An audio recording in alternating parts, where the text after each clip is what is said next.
Bonjour, chers amis. Il me fait plaisir de vous accueillir aujourd'hui à cette émission de Foi et Télévision chrétienne. Nous célébrons notre congrès annuel. Notre conférencier, l'abbé François Klimbingwe, nous présente la deuxième tranche de son enseignement « Qui regarde vers lui resplendira ». Accueillons l'abbé François Klimbingwe chaleureusement. Merci de votre accueil. Le Seigneur nous aime, le Seigneur vous aime beaucoup. Et partout où il passe, il fait du bien. Et vraiment, nous demandons que le Seigneur fasse du bien dans notre vie, qu'il puisse combler les désirs de notre cœur en ce moment. Et le Seigneur qui nous aime, qui nous invite en écart, il est là pour nous guérir. Son nom nous a été donné pour la guérison, pour la restauration, pour la paix, pour la joie, pour l'amour, et afin que tout cela puisse être à notre possession et que nous puissions resplendir dans notre vie de foi. Voilà ce que la parole de Dieu nous dit. Alors nous sommes en train de regarder justement d'abord la notion de resplendir, et pour comprendre ce que la parole de Dieu dit, qui regarde vers lui resplendira. Bien-aimés dans le Seigneur, vous savez, sur le plan chrétien, on dit tout le temps que le fait de resplendir à l'extérieur, ce n'est pas juste une affaire d'apparence. C'est quelque chose qui est le résultat d'autre chose qui est au-dedans de nous. Vous savez, dans le langage courant, on dit tout le temps « tout ce qui brille n'est pas de l'or ». Il y a des choses qui vont briller, mais ce n'est pas de l'or. Les chrétiens, ils vont briller, ce n'est pas de l'or. Tout ce qui brille n'est pas de l'or. Et la parole de Dieu est là justement pour nous donner des critères pour pouvoir discerner ce qui vraiment vient de Dieu et ce qui ne vient pas de Dieu. Nous savons par l'expérience et des témoignages, beaucoup de pasteurs sont allés même chercher du pouvoir, de puissance dans le monde de ténèbres pour pouvoir manifester beaucoup de puissance en termes de guérison, en termes de miracles. Et parfois, les gens qui sont aveuglés le suivent, et certains ont donné leur propre témoignage quand ils ont demandé des pardons publics. Tout ce qui brille n'est pas de l'or. Mais pendant qu'ils faisaient cela, les gens pensaient que ça venait de Dieu. Pourquoi? Parce qu'eux-mêmes ne se servaient pas de la parole du discernement que Dieu mettait à leur disposition. On ne va pas chez quelqu'un sans d'abord prier. Il faut prier et demander la volonté du Seigneur. La parole de Dieu dit dans Jérémie 33, verset 3, que « Invoque-moi, je veux te révéler les choses cachées. » Ce qui est caché appartient à Dieu. Ce qui est révélé nous appartient. Tant que quelque chose n'est pas révélé, on peut marcher dans l'ignorance. Mais Dieu peut nous révéler les choses quand on l'invoque, quand on le désire, quand on demande. Dieu peut nous révéler les choses. Et c'est important. Quand vous regardez dans l'Ancien Testament, à plusieurs reprises, vous allez voir le mot « et il consulta l'Éternel ». Les gens allaient tout le temps consulter l'Éternel. Pourquoi? Parce qu'ils voulaient avoir la révélation. Qu'est-ce que Dieu pense de ce projet? Qu'est-ce que Dieu pense de telle mission? Qu'est-ce que Dieu pense de cette œuvre? Qu'est-ce que Dieu pense? C'est pour cela que vous voyez, comme le roi David, il voulait bâtir un grand temple en or pour le Seigneur. Dieu dit non, pas toi. Pas toi. Même si sur le plan humain, ça paraissait une bonne chose, une récompense, en fait, un sentiment de reconnaissance envers Dieu, mais Dieu dit non, pas toi.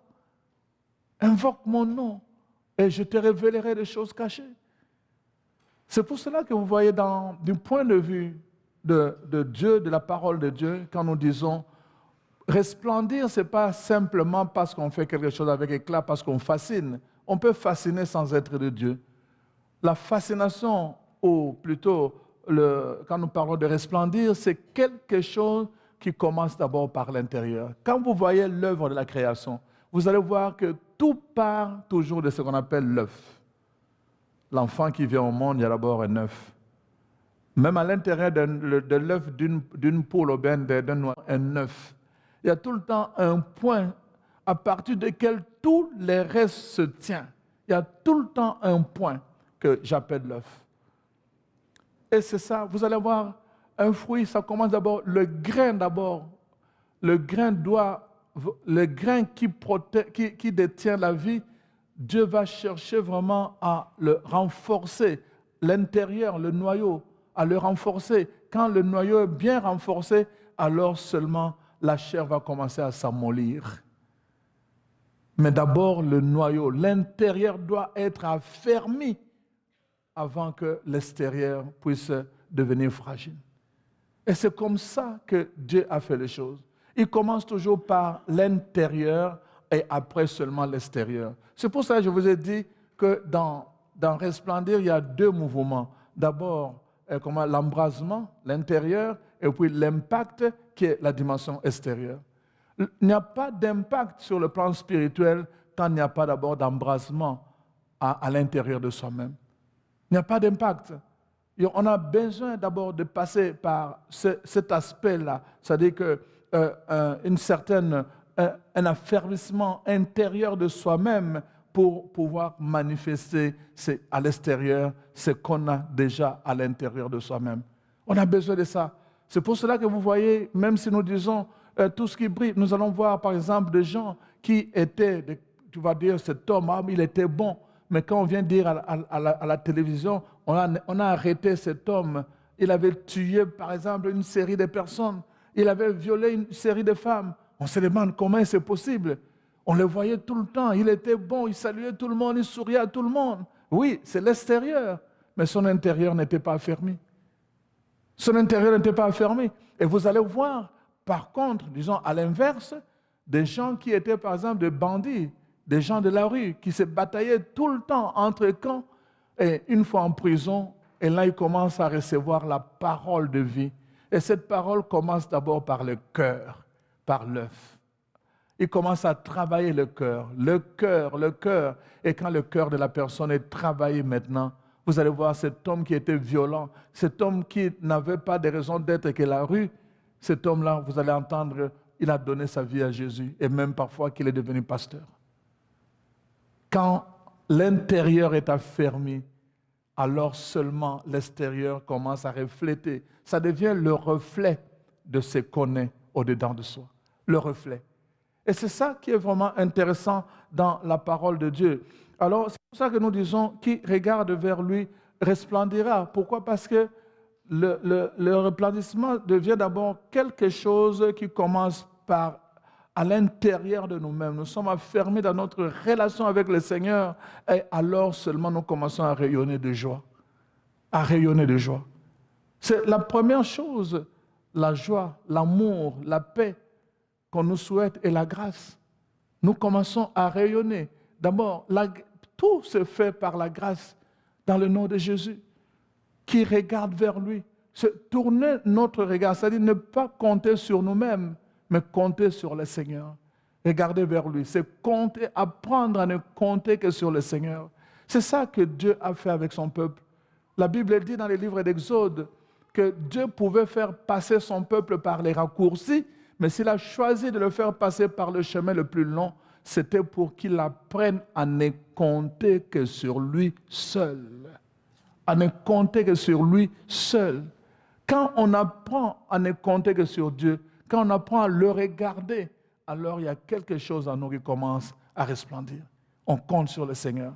Et la plupart des gens, des récits que je vais vous donner, vous allez voir, c'est des gens qui ont tourné leur regard vers le Seigneur. Ils ont appris à ne compter que sur lui.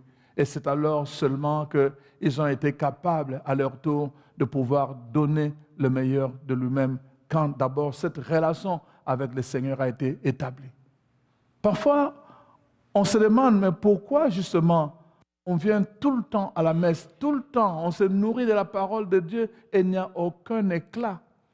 Je viendrai là-dessus, quand je vais parler de voile. Parfois, c'est ça. On est voilé, on porte des voiles qu'il faut déchirer. Tant qu'on ne les déchire pas, on ne peut pas éclater. Ce voile-là, ça porte plusieurs noms. Mais avant de revenir là-dessus, je pense que c'est important d'abord que nous comprenions cette notion que l'éclat spirituel est la conséquence de l'affermissement intérieur de notre relation avec le Seigneur. Ne comptez que sur le Seigneur. Rappelez-vous l'histoire de David. David, le plus jeune de sa famille, Il arrive, il était en train de jouer la musique pendant qu'il gardait les brebis, et on vient le chercher en disant, le roi a besoin de toi. On l'amène au palais royal. Il commence à jouer. Pendant qu'il jouait, il entend la conversation. On veut dire au roi que le monsieur-là est en train de menacer de nouveau. Il dit, qu'est-ce qu'il dit? Il dit, d'ici, il nous donne encore 3 jours. S'il n'y a personne qui se présente pour aller l'affronter, alors il vient envahir notre pays. Et il regarde le roi attristé, toute son armure déposée par terre, le garde autour du palais royal. Et il s'informe et dit, mais qu'est-ce qui se passe? On dit, il y a un gars là, un géant, qui s'appelle Goliath. Il est là, il est en train de lancer des insultes envers notre Dieu et envers nous, envers le roi. Ils veulent venir nous attaquer. Alors il a lancé un défi, que quelqu'un aille l'affronter, celui qui va gagner, ceux-là vont prendre le dessus sur les autres. David entend cela et dit, il insulte notre Dieu. Il dit, non, ça ne peut pas se passer comme ça. Il laisse la musique, il va sur le terrain de la guerre, il regarde toute l'armée d'Israël là-bas. Les gens, tous ces gens qui portaient des armes, avec abattus. Il regardait juste un géant en face d'eux et personne n'osait. David revient et dit au roi, moi, je vais aller affronter ce voyou-là. Le roi dit, mais tu es jeune, tu ne comprends pas. Tu ne connais même pas les règles de guerre. Il dit, je ne vais pas avec les règles de guerre. Moi, je vais avec un nom. Je ne vais pas avec les règles. Je vais avec un nom. Et ce nom-là, c'est Yahweh. Il ne peut pas insulter notre Dieu, on le laisse comme ça. Ma force, c'est Yahweh. Je vais aller au nom de Yahweh. Je vais aller l'affronter. C'était sa seule force. Il n'a pas regardé les armes. Même le roi a dit, mais dans ces cas, porte mon armure. Il a essayé. Il dit, non, je ne pourrai pas me battre avec ça.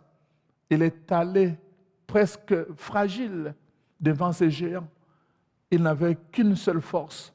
C'était le nom de Yahweh. Le nom de Yahweh. Et il a dit ça à l'autre. Il dit, moi je viens t'attaquer, pas avec des armes, mais moi je viens t'attaquer avec le nom de Yahweh que tu es en train d'insulter. Parce qu'aujourd'hui, ton peuple saura que Yahweh est l'Éternel et qu'on ne peut pas le traiter n'importe comment. Et après avoir prononcé ces paroles, avec le seul nom qu'il avait, il a avancé. Il a avancé. Il n'a pas attendu que Goliath vienne vers lui. Il a avancé parce qu'il connaissait le principe spirituel. Partout où tes pieds vont fouler le sol, je vais te le donner en possession. Il n'attendait pas, parce que s'il attendait, c'est l'autre qui allait prendre possession. Il a avancé parce qu'il savait le principe spirituel. Et il a avancé. Vous connaissez la suite. Un seul coup, ce géant s'est effondré. Il n'avait regardé que le nom. Il avait tourné son regard vers Yahweh. Pendant ce temps, toute l'armée était là, abattue, parce qu'ils ne connaissaient pas les secrets spirituels. Je vous ai dit, dans votre famille, dans votre groupe, votre association, tout le monde peut être à terre là, médiocre, mais vous pouvez prendre la décision de dire, moi, je vais gravir la montagne.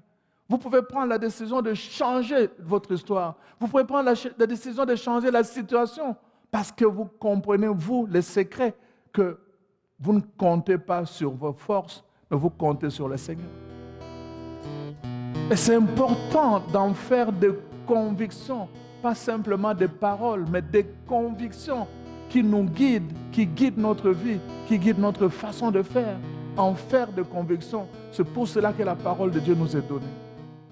De par notre baptême, nous sommes tous appelés à proclamer à temps et à contre-temps que Jésus est Christ et Seigneur. C'est pourquoi Foi et Télévision Chrétienne vous invite à faire parvenir votre don à l'adresse indiquée à l'écran. Nous vous remercions de votre grande générosité et de vos prières.